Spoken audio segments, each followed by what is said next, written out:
high value woman self-care goals. Hello, my name is Chengi, and you, my precious one, are my world. If you're new to my channel, welcome to Chengi's World. Don't forget to subscribe, like, share, comment, and do that thing, okay? And of course, if you're coming back to my channel, welcome, and welcome again. So pleased to have you. And so today we're talking about high value woman self-care goals. Okay, let's talk about this. I am always talking about self-care because the truth of the matter, ladies, is we're just not used to taking care of ourselves. We are bred and brought up as little girls to share and care for every single person. Definitely, if you were brought up in Africa like me, then you are trained as a little girl to make sure that you can cook, that you can wash dishes, that you can do laundry. And in those days, we didn't have any washing machines. So, you know, you are raised and the boys can play all day, but as women we're already conditioned very early on to be caretakers of the home, caretakers of the men. And so we feel more comfortable when we are in the caretaker position, and we often forget ourselves. We often forget to take care of ourselves.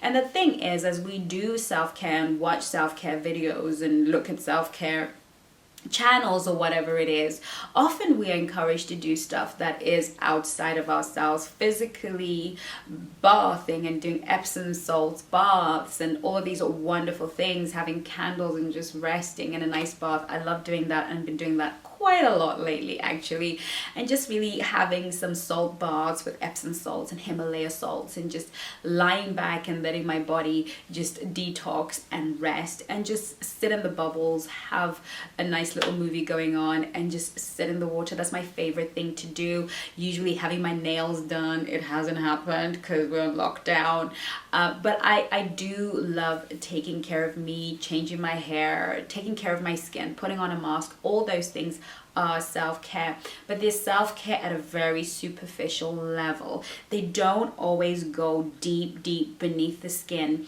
to where we are truly neglected. We are truly neglected in the area of our emotions. You are body, soul, and spirit. And so I want to talk about self-care on those three levels. Self-care on the physical level is those pampering sessions and, you know, doing your nails and making sure your hair is done. Oh, those are great, but they only give temporary relief. I want to introduce a concept to you of self-care in terms of exercise. Not punishment to your body for getting fat or lazy. Exercise is not punishment to your body for adding more calories. Exercise is not punishing yourself or some hard thing that you have to do to punish yourself in order for you to feel great. Exercise is self-care.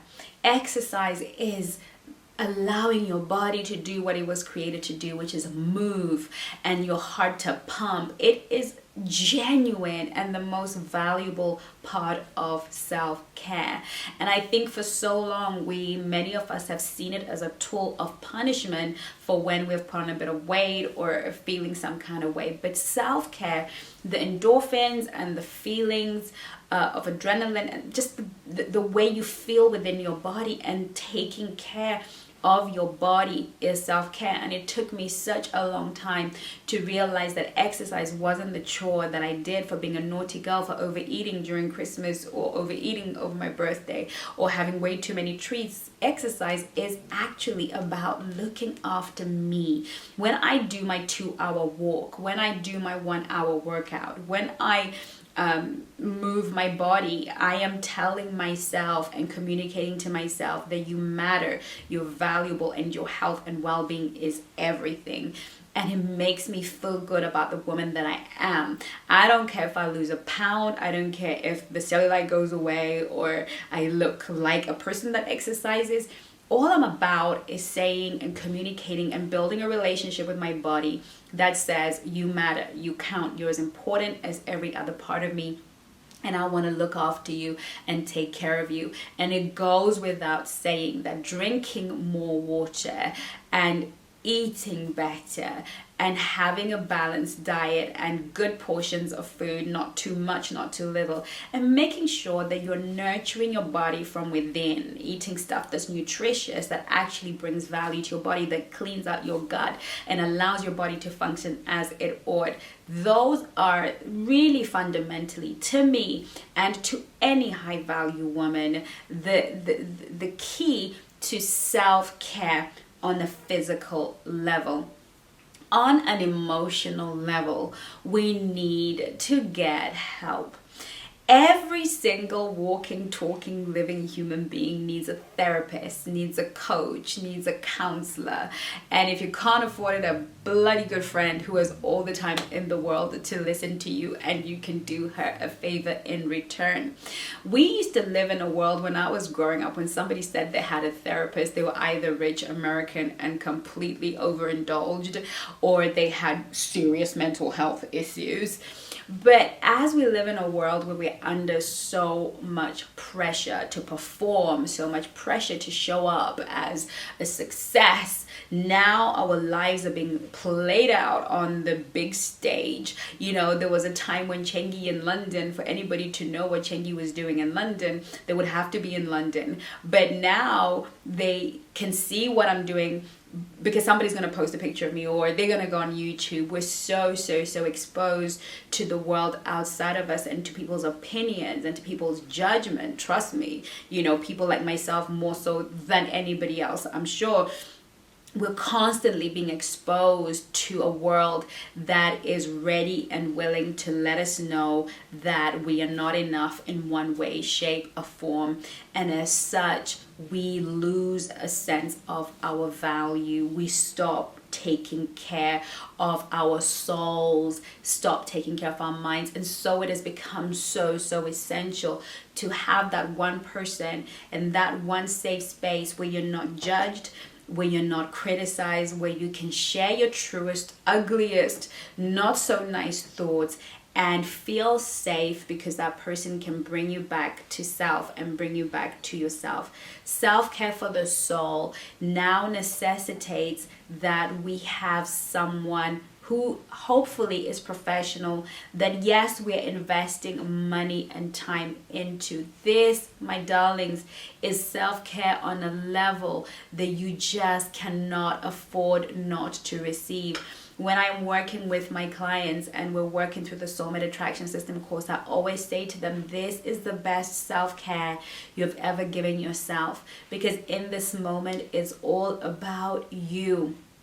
Everything we're doing is about you being better, you being authentic, you being honest, you being vulnerable. And in this minute, I am giving you an hour of my time for you to be the best version of you. And there is no other self-care for the soul, self-care for the mind, the will, and the emotions than to have that dedicated time where you can let loose. Because trust me, in the rest of the time, you're probably pretending, playing out your avatar, dealing with your personality, which is an adaptation of your childhood to survive. So even your personality is not always authentically who you are. It is who you had to be as a child to adapt to growing up within your world, and it's become your now adaptation of how you navigate through the world, but it doesn't always serve you. So really, having somebody, being in a community, if you can't afford one-to-one, be in a community. And this is why I invite you to join the mentoring club. Being a part of a community of women who are working on themselves, in an honest community where you speak your heart, you speak your mind, there's no judgment. You've got 3 coaches in there to care for you, to nurture you. And of course, if you go for the elite program, then you can have that one-to-one at least once a month. That, my darling, is the best self-care. It is worth not having your nails or having that new outfit just so you can look after your soul, because you live in your soul and you need to be healthy and take good care of your soul. And the last but absolutely not least, this is the central point, this is the government of your soul and your body, is to take care of your spirit. Your relationship with God is a non-negotiable. It is the one thing you cannot afford to compromise. Whether you are a Christian like me and your relationship with Jesus and your relationship with God is absolutely fundamental as you study the word and pray and fast, maybe that is your relationship, or maybe you're Muslim, or maybe you're spiritual, wherever you are coming from, your spirituality, however it manifests for you, is the central point of who you are. It is your truest, most authentic, most whole part of you. Your soul is unaffected, your spirit is unaffected, but it often has to live its expression through the soul, and that is why we need to heal the soul. And the soul only has life if it has expression through a healthy body. But the first central point is allowing your truest essence, which is your spirit, to be connected to its source so that it can, with its authenticity, push through the healing that it needs through the soul and have a life that is earthbound and rich because it flows in authenticity. The spirit of Chengi is the most authentic part of me, the truest part of me, the most resilient part of me, the most purest part of me. And when I attend to my spirit by connecting to the source, then I am better able to feed my soul and allow my soul to feed my body. So if you are a high value girl, then you're gonna have a spirituality. And of course, whether you are Christian or not, you are welcome to High Value Girls Pray. Of course, it's a Christian group, and I'm always in there with Pastor Jay, and we're there to minister to you, to pray with you, to help you build up your spirit life. And so this, my darling, is truly how a high value woman really gets into a place of self-care. If you feel you need help with that, you can't quite do it by yourself, this is what I'm here to do. My coaches and I will be more than happy to walk you through the process. In the meantime, my darling, thank you so much for watching. I will see you on my next video, but in the meantime, take care of you. Love you lots. Bye-bye.